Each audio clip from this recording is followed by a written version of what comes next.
أرسلت هذه الشحنة التي تضم 20,000 مجموعة من الملابس النسائية وملابس الأطفال من هرات إلى العراق، فيما قدر المسؤولون قيمتها بنحو 100,000 دولار أمريكي.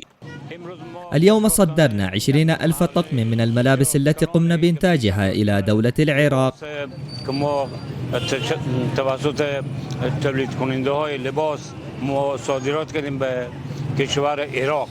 وفي هذا العقد شارك ما بين 1 إلى 5% من المنتجين في هذا البرنامج، أما 95% الأخرى فهي من القوى العاملة التي لدينا، وإن شاء الله سننتج يوميا 100,000 طقم بعون الله.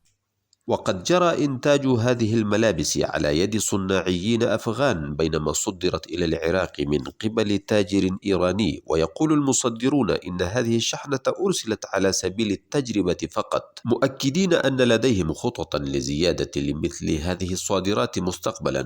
كان الطلب عبارة عن 20,000 طقم نسائي للعراق، وكان ذلك بشكل تجريبي، وفي المرحلة القادمة سيكون العدد 10 أو 20,000 قطعة، أي 10 أضعاف هذه الشحنة التي يتم إرسالها حاليا.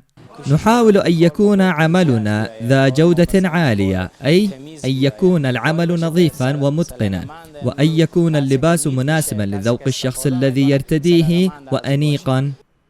وتعد هرات من أكبر المدن الصناعية في أفغانستان، وقد صدرت في السابق منتجات أفغانية إلى الولايات المتحدة وطاجكستان ودول أخرى.